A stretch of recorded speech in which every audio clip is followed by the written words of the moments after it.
NATO yesterday was game-changing and historic. A shift in burden sharing to European responsibility in NATO that most would have said was impossible at the beginning of his term. But he said NATO needs to pay up. They started in the first term, and here in his second term, we've accelerated that. 32 NATO countries committed to spending 5% of their GDP on defense, on actually investing in the NATO alliance. So I hope with all the ink spilled, all of your outlets find the time to properly recognize this historic change in continental security that other presidents tried to do, other presidents talked about. President Trump accomplished it. It's a huge deal. You see, we're here this morning because in hunting for scandals all the time, in trying to find wedges and spin stories, this press corps and the press corps miss historic moments. You miss historic moments like 5% at NATO, which when you hear, I was in the closed door briefing, I wish there could have been cameras in there. When you heard the prime ministers and presidents of other countries, to a man and to a woman, looking at President Trump and saying, this never could have happened, never would have happened. It seemed impossible 5 years ago, 2 years ago, 8 years ago. But here we are because of your leadership. If you ask them the question, I bet they'd say the same thing. But searching for scandals, you miss historic moments, like recruiting at the Pentagon. Historic levels in the Army, the Air Force, and the Navy. Yeah, maybe there'll be a little mention here or there, but because it was under President Trump's leadership, because Americans are responding to him as commander-in-chief, the press corps doesn't want to write about it. Or bring us to the topic of the moment, the highly successful strikes in Iran. Let me read the bottom line here. President Trump directed the most complex and secretive military operation in history, and it was a resounding success, resulting in a ceasefire agreement and the end of the 12-day war. There's been a lot of discussion about what happened and what didn't happen. Step back for a second. Because of decisive military action, President Trump created the conditions to end the war, decimating, choose your word, obliterating, destroying Iran's nuclear capabilities. I want to read some of the assessments that have been provided, because whether it's fake news, CNN, MSNBC, or the New York Times, there's been fawning coverage of a preliminary assessment. I've had a chance to read it. Every outlet has breathlessly reported on a preliminary assessment from DIA. I'm looking at it right now. Again, it was preliminary, a day and a half after the actual strike, when it admits itself in writing that it requires weeks to accumulate the necessary data to make such an assessment. It's preliminary. It points out that it's not been coordinated with the intelligence community at all. There's low confidence in this particular report. It says in the report there are gaps in the information. It says in the report multiple linchpin assumptions are what this assessment, a linchpin assumption, you know what that is? That means your entire premise is predicated on a linchpin. If you're wrong, everything else is wrong.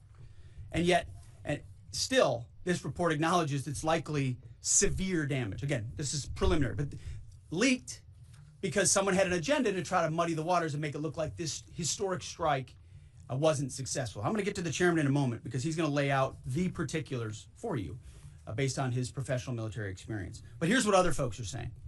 The DIA that put that report out says this is a preliminary low confidence report and will continue to be refined as additional intelligence becomes available.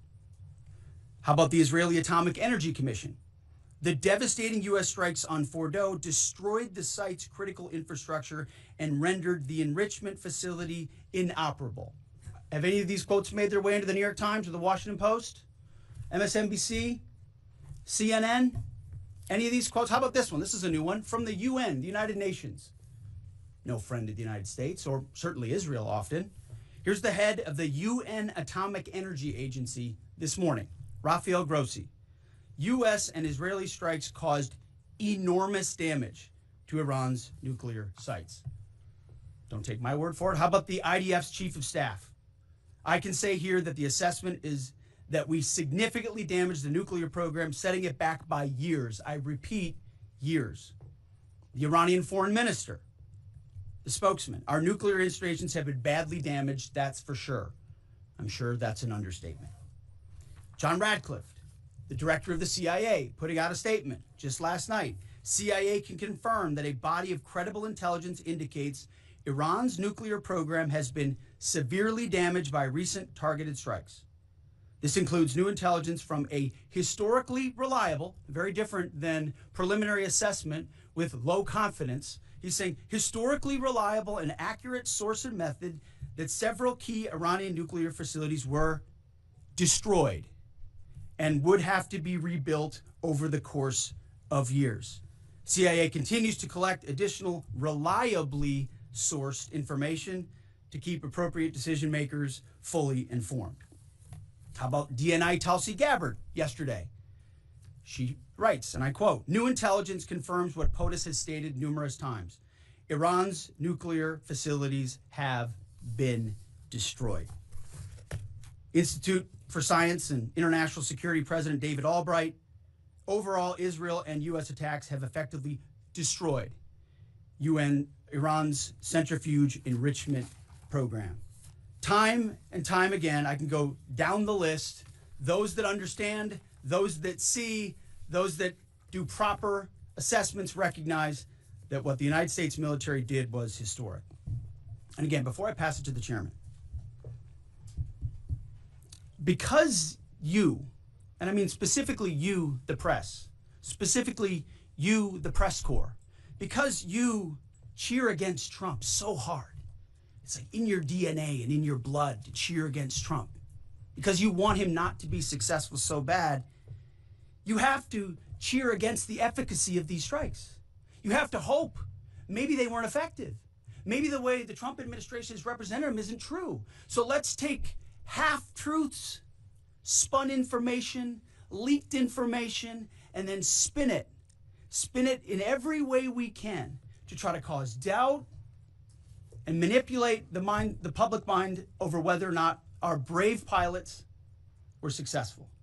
How many stories have been written about how hard it is to, I don't know, fly a plane for 36 hours?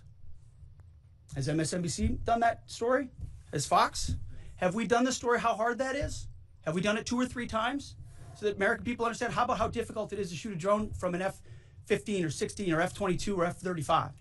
Or what it's like to man a Patriot battery? Or how hard it is to refuel midair? Giving the American people an understanding of how complex and sophisticated this mission really was.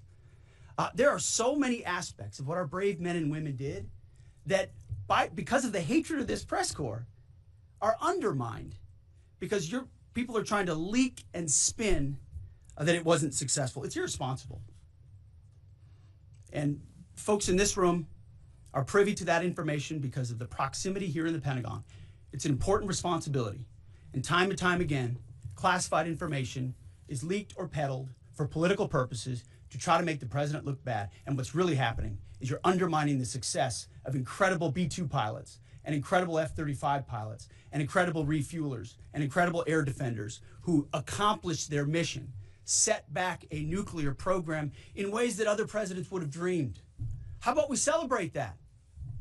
How about we talk about how special America is, that only we have these capabilities?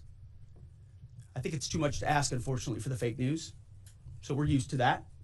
But we also have an opportunity to stand at the podium and read the truth of what's really happening. And the reality is, you want to call it destroyed, you want to call it defeated, you want to call it obliterated, choose your word. This was an historically successful attack, and we should celebrate it as Americans. And it gives us a chance to have peace, chance to have a deal, and an opportunity to prevent a nuclear Iran, which is something President Trump talked about for 20 years, and no other presidents had the courage to actually do. So with that, I want to hand it over to the chairman of the Joint Chiefs. They've done technical analysis on this, not just on the strike, but also on our Patriot defenders on al-Udeid. And Mr. Chairman, I'll hand it over to you. Good morning. Thank you, Mr. Secretary, and good morning, and all of you. Thank you for being here. As a follow-up to my comments on Sunday's press conference, I wanted to give you a few updates this morning on something I'm honored to do as a chairman, and that's a chance to get to talk about some of our service members and the incredible things that they do on behalf of our nation. And I apologize ahead of time for the length and the detail. Today I'm going to brief you on a couple things. First, I'm going to talk about our air defenders at Al Udeid.